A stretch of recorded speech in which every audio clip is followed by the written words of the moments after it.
السلام علیکم۔ عارف حمید بھٹی صاحب سینئر جرنلسٹ ہیں، تجزیہ کار ہیں، صحافی ہیں اور GNN چینل کو ہیڈ بھی کرتے ہیں۔ انہوں نے حال ہی میں اپنے وی لاگ میں ذکر کیا ہے عمران خان صاحب کے کیسز کا کہ ان میں کس طرح سے رہائی ہو سکتی ہے۔ ساتھ انہوں نے یہ بات بھی اشارتاً کی ہے کہ میاں نواز شریف صاحب کی دوبارہ لندن روانگی، چاہے وہ پھر بیماری کی صورت میں ہو، کیا ایسا ممکن ہے؟ کیا اتنی تیزی سے حالات بدل سکتے ہیں؟ وہ کیا کہہ رہے ہیں عارف حمید بھٹی صاحب، وہ میں آپ کے سامنے رکھتا ہوں اور پھر کچھ خبریں بھی آپ سے شیئر کریں گے۔ عارف حمید بھٹی صاحب کہتے ہیں لگ تو رہا تھا نواز شریف ڈیل کے تحت آئے ہیں، مگر پاکستان آ کر عوام نے منہ نہیں لگایا، کوئی پذیرائی نہیں ملی۔ اب لگ رہا ہے کہ انٹرنیشنل پاورز نے میسج دیا ہے کہ پاکستان میں شفاف الیکشن نہ ہوئے تو حالات مزید خراب ہوں گے۔ اس لیے بعض حلقے کہہ رہے ہیں کہ عمران خان کو اب زیادہ دیر جیل میں قید رکھنا نگران حکومت اور الیکشن کمیشن کے لیے مشکل ہوگا اور پھر الیکشن کو بھی کوئی تسلیم نہیں کرے گا۔ اس لیے کہا جا رہا ہے کہ عمران خان کی ضمانت کے امکانات اب بہت روشن ہیں۔ اعتزاز احسن صاحب بھی کہہ چکے ہیں کہ عمران خان پر مقدمہ بنتا ہی نہیں، سائفر کیس سے کچھ نہیں نکل سکتا۔ یہ بھی خبریں آ رہی ہیں کہ عمران خان سے جیل میں اہم ترین ملاقاتیں ہوئی ہیں۔ یہ خبر اس نے نون لیگ میں تھرتھلی مچا دی ہے۔ شیروانی سلوائی تھی مگر اب نظر کچھ اور ہی آ رہا ہے۔ یہ بھی خبر آئی ہے کہ نون لیگ نے بھی کل اہم ترین افراد سے ملاقاتیں کی ہیں اور کہا ہے کہ روکیں یہ جیل کی ملاقاتیں اور سب کچھ، ہم وہ سب کریں گے جن کا وعدہ کر کے آئے ہیں ہم۔ اب جناب ایک تو آپ دیکھ رہے ہیں کہ بدھ کے دن 22 نومبر کو کیس لگ چکا ہے سائفر میں ضمانت کا عمران خان صاحب کی۔ اس سے پہلے توشہ خانہ میں بھی ان کو ضمانت پر رہائی ملی تھی، لیکن ظاہر ہے کہ اگلا سائفر کیس بنا دیا گیا۔ اب اس کے بعد جو اگلا نیب کیس بنایا ہوا ہے وہ ان دونوں سے زیادہ مذکرہ خیز ہے کہ القادری یونیورسٹی بنائی، وہ 190 ملین پاؤنڈ کا معاملہ، وہ 190 ملین پاؤنڈ جناب کیا کوئی رشوت تھی، کیا تھا؟ نہیں، وہ تو سپریم کورٹ کے اکاؤنٹ میں آئے۔ اچھا کہ جی وہ حکومت پاکستان کو نہیں ملے تو حکومت پاکستان اب لے لے، اس میں کہاں کوئی کک بیک ہے؟ اچھا جو زمین ملک ریاض نے نام کی جی القادری ٹرسٹ کے، وہ بطور رشوت تھی تو وہ تو ٹرسٹ ہے، وہ کبھی بھی عمران خان صاحب کے ان کی اہلیہ کے نام ٹرانسفر ہی نہیں ہو سکتا، اور وہ ایک یونیورسٹی ہے اسی طرح سے رہے گا، اس میں ان کا لینا دینا کچھ نہیں۔ تو ذاتی فائدہ کہاں اٹھایا؟ کہیں نہیں ہے۔ خیر وہ بھی جب کیس چلے گا اور اس میں بھی یہی مسئلہ آئے گا۔ تو ایک تو یہ کہ جی عمران خان صاحب کی رہائی کے امکانات ہیں۔ جہاں تک انٹرنیشنل پریشر کی بات ہے تو اس میں یہ نظر آ رہا ہے کہ خاص طور پر چین اور ان کی طرف سے بیانات، ابھی نعیم اشرف بٹ صاحب نے حال ہی میں چینی حکام میں سے ایک کا انٹرویو بھی چلایا جس میں انہوں نے کہا جی ہم صاف شفاف الیکشن چاہتے ہیں تمام سٹیک ہولڈرز کی طرف سے، یعنی سب کو اس میں اجازت ہونی چاہیے۔ اب تھوڑا سا پیچھے جائیں تو ہمیں جو ایبسلیوٹلی ناٹ کا معاملہ نظر آتا ہے، اور سائفر ایک حقیقت ہے، وہ یعنی پاکستان کو دھمکی ہونا کہ جی اس کو عمران خان کو نکالو ورنہ نتائج ہوں گے، اور اگر یہ نکل گیا تو پھر آپ کو معافی ملے گی۔ تو یہ تو 2 دفعہ ثابت ہو گیا کہ یہ ہوا تھا، تبھی پاکستان نے احتجاج کیا۔ تو کیا یہ سب چیزیں چین کو نہیں پتہ؟ چین کو نہیں پتہ کہ اس وقت مقبول ترین جماعت کون ہے، مقبول لیڈر کون ہے؟ ان کو نہیں پتہ۔ وہ بار بار کہتے ہیں کہ ملک میں آپ استحکام لے کر آئیں۔ اب صاف شفاف الیکشن کے بغیر ان کو بھی پتہ ہے استحکام نہیں آ سکتا۔ تمام اس طرح کے ممالک جو ہیں وہ سرویز کرواتے ہیں، اپنے طور پہ بھی کرواتے ہیں کہ کون سی حکومت آ سکتی ہے، کون پاپولر ہے، وہ اس حساب سے پالیسیز بناتے ہیں، اپنے ممالک کو بتاتے ہیں، وہاں پر ان چیزوں کو بن رہا ہوتا ہے۔ اور پھر جو گریٹ گیم ہے کہ جی ایک امریکی کیمپ ہے اور دوسری طرف جناب وہ یوکرین والا معاملہ، روس، یوکرین، چین، یہ سب آپ کے سامنے معاملات چل رہے ہیں۔ تو اب بات یہ ہے کہ امریکہ کی طرف سے تو کوئی، یعنی ہم نے اگر یوکرین میں نیوٹرل تھے اور اس کے بعد باجوہ صاحب نے کہا جی بالکل روس کو کنڈیم کر دیا، اس کا ہمیں کوئی خاص فائدہ ہو نہیں سکا، چین کو بھی اس کا اندازہ ہے۔ تو عالمی طاقتوں کی اگر بات کی جائے، اور حتیٰ کہ مغربی ممالک نے بھی، IMF کے حوالے سے بھی بات کی جاتی ہے کہ اس کے کہنے پر یہ تاریخ آئی ہے کہ جی ہم آگے، اب خود جو نگران وزیر خزانہ صاحبہ ہیں انہوں نے بھی کہا ہے کہ جی آگے ایک پروگرام لینا پڑے گا IMF سے اس کے بعد، تو وہ تو نئی حکومت سے کرے گا جو اگلے 5 سال کے لیے کم از کم نظر آئے، کیونکہ وہ تو سالوں پر محیط ہوگا وہ پروگرام، یہ تو 9 ماہ کا تھا۔ تو یہ سب چیزیں نظر آ رہی ہیں۔ اور اگر عمران خان صاحب کو قید رکھا جاتا ہے تو فری اینڈ فیئر الیکشنز کس طرح سے مانے جائیں گے، کیا ہوگا؟ ایک چیز یہ، اور اگر میاں نواز شریف صاحب یہاں آئے ہیں تو وہ اسی شرط پر آئے ہیں کہ جی عمران خان جیل میں ہی ہوگا، کیونکہ وہ آئے ہی تب عمران خان صاحب کہہ چکے مجھے جیل میں ڈالا جائے گا، پارٹی کو توڑا جائے گا، سب کچھ ہوگا، یہ آئیں گے، پھر ان کے یہ اپنے کیسز معاف کروائیں گے، پھر یہ ڈیلیں کریں گے، سب کچھ وہ ساری باتیں ہوئیں۔ تو وہ کہتے ہیں کہ عمران خان صاحب جیل میں تھے تو نواز شریف صاحب نے آنے کی جرت کی. اگر ان کو جیل سے رہائی مل گئی, فری اینڈ فیئر الیکشنز کی طرف معاملہ چلا گیا, لیول پلینگ فیلڈ ہو گئی, تو میاں نواز شریف صاحب نے پھر بیمار ہی ہونا ہے, پھر انہوں نے واپس لندن کی ٹکٹ ہی کروانی ہے. تو یہ تو بڑی واضح چیز ہے اگر ایسا ہو جاتا ہے تو. اور کیسز کی بیسز جو ہیں وہ بھی سب کے سامنے نظر آ رہی ہیں, وہ کیا معاملات ہیں, اور میاں نواز شریف صاحب کو کتنی عوامی پذیرائی ملی ہے, یا ان کے آنے سے کیا نون لیگ کی مقبولیت میں اضافہ ہوا. کیا وہ کہہ رہے تھے کہ جی مانتے تھے کہ ہماری بالکل تباہی ہو چکی ہے, بربادی ہو چکی ہے اور ہم الیکشنز میں نہیں جا سکتے, میاں نواز شریف صاحب کا آنا بڑا ضروری ہے, وہ آئیں گے تو پھر یہ, ورنہ یہ واضح طور پر کہہ دیا گیا تھا ان کے اپنے لوگوں کی طرف سے کہ میاں صاحب آپ نے اگر نہیں آنا الیکشن سے پہلے تو پھر ختم, پھر الیکشن میں نہ آئیں, ختم ہے کہانی. تو میاں صاحب نے آ کر بھی دیکھ لیا وہ کہانی اور زیادہ بدتر ہو گئی ہے, اور زیادہ معاملات خراب ہو گئے ہیں. اور یہ اب نون لیگ کے بیانات میں بھی چیز جھلک رہی ہے کہ وہ کس طرح سے سمجھ رہے ہیں کہ جناب کوئی وہ بات ہمیں نظر نہیں آ رہی. اب نواز شریف صاحب کی تو خواہش یہ تھی کہ بلے کا نشان بھی نہ ہو, پی ٹی آئی جو ہے اس کو تو کلعدم کر دیا جائے, اس خواہش کا تو وہ اظہار کر چکے, بارہا کر چکے. لیکن اب نظر آ رہا ہے کہ جی بلہ بھی ہوگا. انصار عباسی صاحب نے بھی خبر دے دی ہے کہ جی بلہ ہوگا, تحریک انصاف ہوگی. آپ نے دیکھا اب تو جلسے بھی شروع ہو گئے ہیں, 4 سدہ میں 2 جلسے ہو گئے. تو اس وجہ سے اب یہ میاں صاحب جو ہیں وہ کچھ پریشان سے نظر آ رہے ہیں. جہاں ملاقات جا کر کرتے ہیں چہرے پر کوئی, آپ دیکھیں ان کی باڈی لینگویج میں کہ کانفیڈنس نظر نہیں آتا کہ یہ کیا معاملات چل رہے ہیں. اوپر سے جناب اب یہ ہو گیا کہ جی کہ لڑائیاں بھی شروع ہو گئی ہیں. اب آپ یہ دیکھیں, ابھی ایک یہ ویڈیو وائرل ہو رہی ہے کہ جی پیپلز پارٹی کے قادر مندوخیل صاحب اور جناب عفنان صاحب جن سے وہ لڑائی ہوئی تھی شیر فضل مروت کی, ان کی پھر گرما گرم بحث ہوگی چینل پر. اور اوپر سے قادر مندوخیل صاحب کہہ رہے ہیں عفنان اللہ کو کہ یہی وجہ ہے کہ تمہارے ساتھ وہ وڑ گیا والا معاملہ ہوا تھا اور تمہیں مار پڑی تھی. اب یہ وہ کہہ رہے ہیں, وہ کہتے ہیں جی اس کی زبان دیکھیں, یہ دیکھیں نا, یہ بتائیں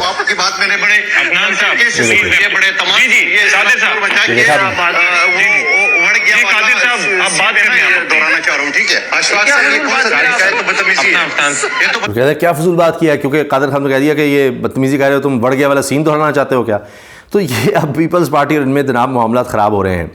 اور جہاں تک بات ہے کہ جب کہا جاتا ہے کہ جی وہ 2018 میں بھی تو یہی تھا, یہ تو اس پر جناب اسحاق رانا صاحب نے پروگرام میں بات کی ٹیلی نیوز پر. وہ کہتے ہیں کہ جی یہ تو بتائیں نا کہ جو لندن سے ڈیل کر کے آئے ہیں یہ قومی قیادت کہلائے گی, جس طرح سے ڈیل کر کے آئے ہیں, یہ عزت دو کا نعرہ کدھر گیا, ووٹ کو عزت دو کا, ساری باتیں کہاں گئیں.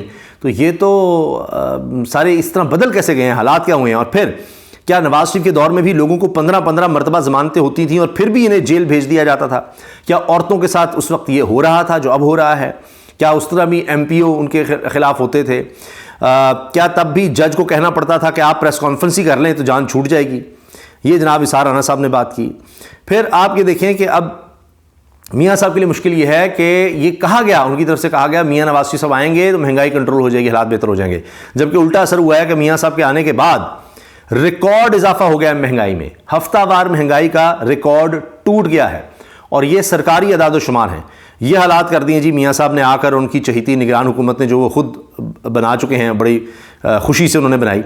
اور جناب صرف ہفتہ وار مہنگائی کی شرح میں 9.95% اضافہ ریکارڈ کیا گیا ہے, اور 25 اشیاء جو ہیں وہ مہنگی ہوئی ہیں. یہ ایک ریکارڈ ہے. اور جو اوور آل مہنگائی ہے وہ 41% تک پہنچ گئی ہے. آپ اندازہ لگائیے کہ اتنا اس وقت دھچکا لگا ہوا ہے عوام کو. تو آپ کا خیال ہے کہ اس حالت میں, ان حالات میں وہ نواز شریف صاحب کے گن گائیں گے, ان کو ووٹ دیں گے؟ نواز شریف کو بھی اندازہ ہو رہا ہے, اس لیے وہ بات ہی نہیں کرتے شہباز شریف صاحب کے دور کی, وہ بات ہی پیچھے کی کرتے ہیں. تو پھر کہتے ہیں جی پرویز مشرف کا دور بہت اچھا تھا, اس سے پیچھے چلے جاتے ہیں, اس سے بھی پیچھے چلے جاتے ہیں. پھر ضیاء الحق کے دور میں چلے جاتے ہیں, ایوب خان کے دور میں چلے جاتے ہیں, وہاں تو جناب اور زیادہ ان چیزوں آج کے حالات سے سستی چیزیں تھیں. اچھا پھر دیکھیے پی ٹی آئی کی حکومت گرانے کے لیے ایم کیو ایم کی منتیں کیوں کرتے رہے محمد حسنین جو ایم کیو ایم کے رہنما ہیں, ان کا سعید غنی کو جواب. سعید غنی کیونکہ پیپلز پارٹی کے ہیں, وہ کہہ رہے ہیں, یعنی یہ اتحادی آپس میں دیکھیے ان کے کیا حالات چل رہے ہیں, یہ ساتھ رہے ہیں.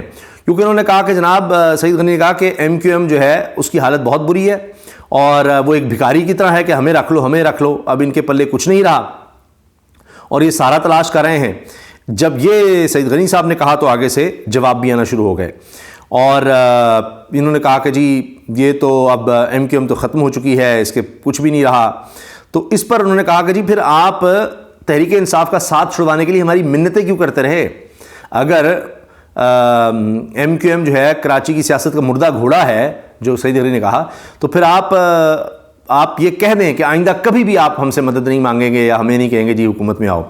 اب یہی بات نظر آ رہی ہے کہ پیپلز پارٹی بھی یہ کہنے کو تیار نہیں کہ آئندہ کبھی ہم نون لیگ کے ساتھ آگے الیکشن میں بھی کبھی اتحاد میں نہیں آئیں گے, کچھ نہیں کریں گے. یہ تو ان کا حال ہے اپنی پارٹیز کا جو یہ ساری ساتھ رہی ہیں.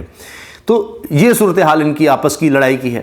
اب کسی نے بڑا خوب کہا کہ جناب وہ کسی کو ڈرانا ہو تو کہتے ہیں نا کہ جی یہ کر دو ورنہ فلاں آ جائے گا. تو یہ ساری جماعتوں کو ڈرایا ہوا ہے کہ عمران خان آ جائے گا, عمران خان آ جائے گا. پھر نواز شریف صاحب بھی لندن بھاگ جائیں گے, ساری جماعتیں جو ہیں ادھر ادھر بھاگیں گے لیڈرشپ کہ عمران خان آ گیا, وہ رہا ہو گیا, تو پتہ نہیں کیا ہو جائے گا.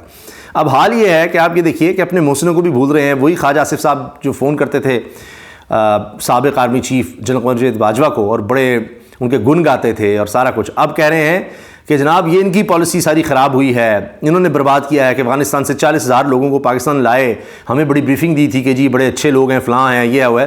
تو اب لوگ اس پر تنقید کر رہے ہیں کہ جی آپ کی عقل اس وقت کہاں تھی, گھاس چرنے گئے ہوئی تھی, آپ اس وقت کہاں تھے, آپ نے کچھ نہیں سوچا. یہ بات ان کو کی جا رہی ہے, یعنی بکھلائے ہوئے ہیں.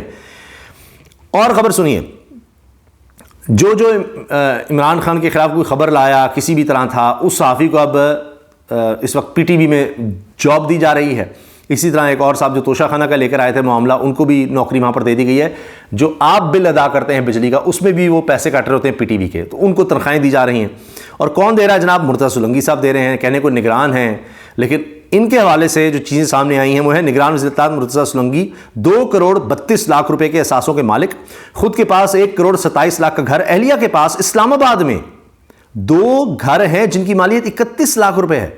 2 گھر, وہ بھی اسلام آباد میں گھر ہیں, اور 31 لاکھ روپے میں 2 گھر, کمال ہے. کسی نے کہا جی میں یہ دونوں گھر جو ہے نا آپ سے 1,31,00,000 میں خریدنے کو تیار ہوں, صرف 31 لاکھ نہیں. 12.5 لاکھ کی گاڑی اور گھر کا فرنیچر 10 لاکھ مالیت کا ہے جی. تو جب یہ حالات ہوں گے نگرانوں کے تو آپ سوچئے. پھر جناب اب یہ خبر آئی ہے کہ 6 ہاسپٹل ہیں, اب ان کے لیے کچھ نہیں بچا. یہ خبر ہے جی.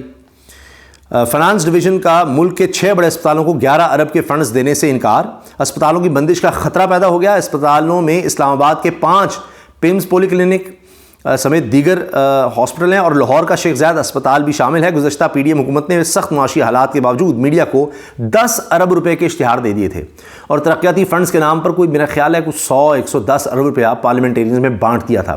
لیکن اب کیا ہے کہ 11 ارب روپے کے فنڈز نہیں دے رہے ہاسپٹلز کو, 11 ارب روپے کے. یہ 6 بڑے ہاسپٹل ہیں فنانس ڈویژن کا ملک کے 6 بڑے اسپتالوں کو. اس میں آپ دیکھیے کہ اگر ہاسپٹل بند ہو گئے کتنے ہزاروں مریضوں کا نقصان ہوگا.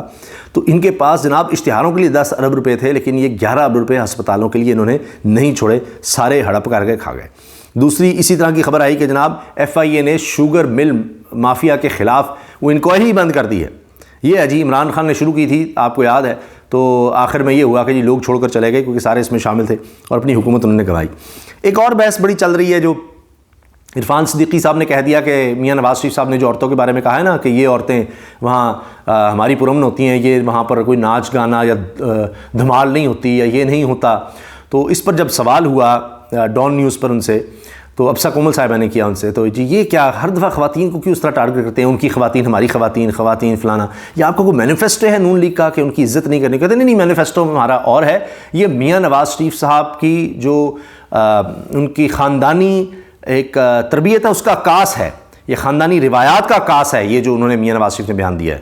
کمال ہے جی, یہ ان کی روایت کا ہے. تو اس پر اب عامر متین صاحب سینئر صحافی ہیں, وہ بڑے غصے میں آئے اور انہوں نے اپنا ایک پرانا کلپ جو ہے وہ شیئر کیا. یعنی یہ مسرور عباسی صاحب نے کیا تو انہوں نے اس کو ری ٹویٹ کیا, اور وہ بتا رہے ہیں کہ انہوں نے اپنی کزنز کے ساتھ, اپنی بہنوں کے ساتھ کیا سلوک کیا. اپنے بہنوں جب یہ جائیداد کے بٹوارے کی بات ہے, ان کو پکڑوا دیا, غائب کروا دیا, ٹارچر کروایا, اور وہ عورتیں کو 30-40 کہتے ہیں, میں نیشن میں کام کرتا تھا, 30-40 خواتین آئیں, کسی کے پاؤں میں جوتی نہیں, دوپٹے نہیں, بیچارے پریشان, اور دعائیاں دے رہی تھیں کہ کتنا یہ ظلم کیا. کہتے ہیں یہ اس طرح سے لوگ تھے. تو اس پر اس وقت جناب یہ روف کلاسرا صاحب اکٹھے شو کیا کرتے تھے, تو انہوں نے کہا کہ یہ فاسسٹ لوگ ہیں. یہ سنیے گا, اتنا زیادہ دے کے سمجھا, یہ دیکھیے. اور ان کی بہنیں, کزنیں, ان کی بھابیاں, بہویں, 30-40 لوگ رات کے بغیر دوپٹے کے اخباروں کے دفتر میں, میں اس وقت نیشنل اخبار میں کام کرتا تھا, نیچے آ گئی تھی, اور وہ بیچاری پیدل چل کے آئی تھی وہاں ماڈل ٹاؤن سے, رات کے وقت روتی ہوئی, جس طرح وہ بینڈ ڈال رہی تھی اور رو رہی تھی. کسی کے جوتی نہیں تھی, کسی کے سر پہ چپل نہیں تھی, کسی کے سر پہ دوپٹہ نہیں تھا, رو رہی تھی. یقین کریں یہ جب یہ جائیداد وغیرہ کا تھا تو ظاہر ہے پھر ان کو دے دو کے چپ کرایا، وہ پھر چپ کر گئے تھے. تو یہ ہم متین صاحب خود یہ سٹوری سنا رہے ہیں. کسی نے ہم سارے اپنا کام چھوڑ کے ان کو پانی پلا رہے ہیں، دلاسا دے رہے ہیں، وہ ہے وہ رات کے 2 بجے ٹارچر کیا ہے انہوں نے اپنے سگے بہنوئی کو، کزنس کو. اب ان بیچاروں کے پیسے دے کے منہ بند کروا دیے ہوئے ہیں، اور میاں بشیر کی فیملی کے بھی، وہ بھی سارے اتنا زیادہ. یہ ساری ان کی کہانی سنا رہے ہیں. انہوں نے تو اپنوں کو نہیں چھوڑا، باقیوں کی کیا بات دے کے سمجھا بجھا دیا ہوا ہے. مگر ان کی جو صفاقی کی داستان ہے اور جو ان کا اپنا یہ طور طریقہ رہا ہے، تو یہ اچھے نہیں لگتے کہ اس طرح کی باتیں کریں. یہ ساری اخباروں میں چھپی ہوئی ہیں، تصویریں موجود ہیں. وہ ہائی کورٹ میں پیشیوں میں جب ان کی بہنیں، بھابیاں، بہو، یہ کہہ رہے ہیں تصویریں بھی موجود ہیں کہ کس طرح وہ پیشیوں پر ان کو آنا پڑتا تھا، کیا کیا ہوتا تھا اس وقت. ان کی چاچیاں، تائیاں، بوڑھی عورتیں بھی بیچاری، وہ بیچاری دھکے کھاتی تھی، وہاں پہ پولیس والوں سے لاٹھیاں لگواتے تھے، اور ان کو بوڑھی عورتوں کو لاٹھیاں لگواتے تھے. یہ تب کی بات ہے کہ جب نواز شریف صاحب وزیر اعظم تھے اور شہباز شریف وزیر اعلیٰ ہوا کرتے تھے. یہ اس دور کی بات ہے. صاحبہ کو 2 پیشہ بھگتنی پڑ گئی ہے. اس کے بعد ان کی چیخیں کریں کہ اور آپ یہ کہانی سنا رہے ہیں. وہ دوسرے میرا میڈم سے چھوٹی ہوں گی، لیکن ان کو تو پتا ہوگا کہ ان کے فیملی کے ایلڈر جو ہیں انہیں کے تائیوں کے ساتھ، ان کے چاچوں کے ساتھ، کزن کے ساتھ کیا رویہ رکھتے ہیں. بیسکلی ہمارے ساتھ دے آر فاشسٹ. مجھے اب اس چیز میں کوئی شک نہیں رہا. یہ رؤف اللہ صاحب نے کہا جی یہ فاسسٹ ہے. یہ اس وقت کی بات بتا رہے ہیں. ہم متین صاحب خود انہوں نے کہا کہ جی اس وقت ایک بھائی وزیر اعظم اور ایک وزیر اعلیٰ تھا، تو جب انہوں نے اپنی فیملی کے ساتھ یہ کیا ہے تو باقیوں کے ساتھ کیا کریں گے. اپنی رائے کا اظہار کمنٹ سیکشن میں ضرور کیجیے گا. ویڈیو اچھی لگی تو لائک کرنا مت بھولیے گا. بیل آئیکن پر کلک بھی کر دیں تاکہ ہر ویڈیو کے بارے میں آپ کو بر وقت پتہ چل سکے. اور اسامہ غازی یوٹیوب چینل کو ضرور سبسکرائب بھی کیجیے گا. اللہ حافظ.